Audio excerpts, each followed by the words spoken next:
Yeah, I think that GM is strong in very many areas of its business, and it's made a number of really good strategic moves that positions itself very well for the future. There's lots of areas in operating an automobile company, from product design to sales to manufacturing, customer support, so on and so forth. But one area where GM is weak is in its capital structure. It's weak in finance, and it has a balance sheet which is fundamentally too conservative for the value that's being created in the operations to be unlocked. The company has a market cap of just about $50 billion.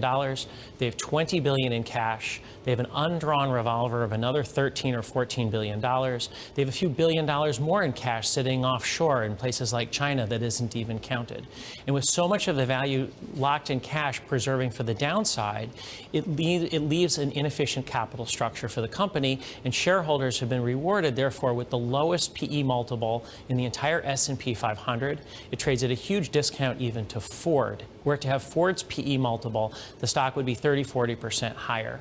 So I think that something needs to be done to unlock the value that's at GM. So if that's the diagnosis, why hasn't management addressed it? I mean, Mary Barra certainly is concerned about her stock price. She said it to me, she said it to other people. She knows there's a problem. Yeah. She has a team around her. Why haven't they addressed it? I think there's caring about a stock price and caring about a stock price. It's kind of like, I could lose that last 5 pounds, but do I really care enough to change my diet and change my exercise to do that? And whereas I would rather have 5 pounds less, I'm not really willing to do that. GM, similarly, would prefer a higher stock price, but they're not really willing to do what it takes to make that happen. Is it also possible that they are scarred from the experience of going bankrupt and then having to come back into the marketplace? And so they're saying, we really need some money for a rainy day. And might they be right about that? Sure. The company has said that they're forever grateful to the United States for bailing themselves out and preserving the company through the last recession. And the company is capitalized to make sure that that absolutely positively never happens again. So I think that there's several ways to get at that particular thing. One is you could decide that you're fighting the last war, and you could change your balance sheet to make it more conducive to the current business, to the current cost structure of the company, which is structurally improved, which would require, much less liquidity in cash. Or alternatively, you could do something that's kind of clever. And we have kind of a clever proposal that we've made, which allows the company to keep all of its cash, to keep all of its rainy day money, to have its preservation for any future downturn that comes the exact same way that they have it right now, but would unlock the value at GM. So let's take us through that, exactly that clever, as you call it, clever plan. It involves 2 classes of stock, essentially. Sure. What are those 2 classes? Essentially what we're saying is you have the stock right now, and as the owners of GM, you get dividends and you get all the other values of ownership. And if you separated out the value of the dividends from all the other values, you would unlock, 30 to 50% increase in the value of the stock. So there's to oversimplify, there's a dividend share and there's a growth share. Correct. And each shareholder would get one of each? One of each.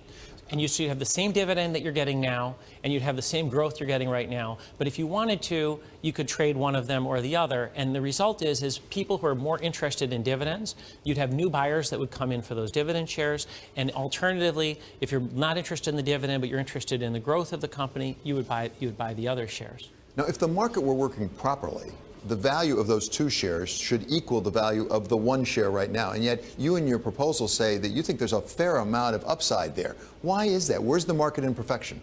It has to do with choice. Think of it as an ice cream stand that sells just vanilla chocolate swirl. There's some people who like vanilla chocolate swirl, and we'll call those the GM shareholders. But if chocolate is the dividend and vanilla is the rest of the operation, imagine if you sold chocolate, vanilla, or swirl in any combination that you want. That ice cream stand would attract more customers. So there's people who would be interested in the income feature of the dividend. They would buy the dividend shares. And those would be new participants in the market that would come in, and they would bid them, we think to a 7 to 9% yield. And similarly, there's people who are not that interested in the dividend, but want just to see the stock go up. They would buy the growth shares, the capital appreciation shares. And we think that that would trade at about the same PE as you have right now. Adding the math together is what would unlock the value. Greater choice would bring in new investors. You took that math to Mary Barra and her team, sat down with them, walked them through it. They did not embrace you, I think it's fair to say. It's fair to say. So what are they missing? Why wouldn't they say, that's a good idea, I want to get my stock price up, let's do that? Yeah, I think the truth of the matter is they never really engaged in it. They took a little bit of a not invented here attitude, and they've just fought what we've done from the very, very beginning. But what I would say is what we wanted from the beginning was a collaborative, iterative process to solve the balance sheet process at GM, the balance sheet problem. And so what we've done is, in addition to our plan, which is up for the shareholder meeting next week, we've nominated 3 directors. And these 3 directors bring in enormous capital markets sophistication, which is not present at GM. I think the CFO is a little bit weak. I think Mary Barra is a wonderful CEO, but finance is the one area where she's not as strong as she is in other areas. And I think the board lacks this level of financial expertise. So what we're bringing in, if the shareholders vote them on, we're bringing in 3 people who are extraordinarily good in this area. One is Leo Hendry, who is the CEO with John Malone at TCI. for TCI and all that for all of those years. Well known. They did all kinds of clever things with their balance sheet to minimize the cost of capital. And minimizing cost of capital is very important because GM needs to access capital to fund itself. That's a basic function of a business. And that's why you bring in that kind of expertise. Then we have Bill Thorndike, who wrote The Outsiders, which is like the Bible on capital allocation and minimizing cost of capital. And then my partner, Vineet Sethi, who is just a genius at capital asset pricing models. So let me kick the tires here a little bit. Yeah. Has this ever been done in any other company successfully? This sort of restructuring? There are many companies that have divided their equity interests, whether it's MLPs versus LPs, whether it's REITs and PropCos and OpCos. There's all kinds of companies that have transformed their businesses to create essentially one stream of income and another stream of capital appreciation. And if you're the board or you're the CEO and you have this happen, presumably you could sell one of the shares and keep the other. So you have divided ownership over time. How do you avoid a conflict of interest on the part of the dividend holders, receivers, as opposed to the growth people? As you make a decision, cash gets a little shorter. How do you make a decision that doesn't favor one set of shareholders over another? First of all, you start with the issue that the dividend is very stable.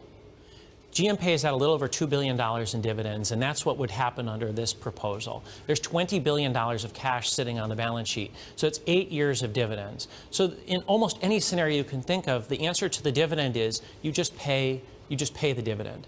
The second thing is that boards of directors' jobs, the reason they're paid hundreds of thousands of dollars a year, is to balance out competing interests of different stakeholders. Those could be suppliers, they could be workers, they could be managers, they could be executives, they could be customers, they could be dealers, they could be regulators.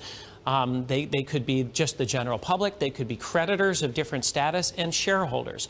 And the idea that this board thinks that the corporate governance concern is so much that they should reject a plan that would increase the stock price by 30 to 50% over a potential conflict basically just says this board is not engaged to do its job. Now, in fairness, it's not just management who has not been, shall we say, enthusiastic about this. The market overall has not responded. When you came out with this proposal, and you've talked about it, the market did not take GM shares up. So isn't the market sort of voting, or at least questioning, what you're proposing? Oh, there's no doubt about that.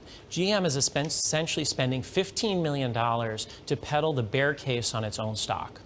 What they're basically saying is we can't do anything about our stock price. The fact that we have a PE that's 5, even when Ford's is around 7, well, you know, we're an auto company, and we're at the top or towards the top of the cycle, and nothing can be done here until we get to the downturn. And if you don't really like that, what you should do is sell the stock. So they've been running around to shareholders pitching effectively the bear case on their own stock, saying that any innovation is just too risky even to contemplate. And as a result, I think that people are hearing the message from management and they're sensing fear as opposed to optimism. And I think that's having a negative impact on the stock.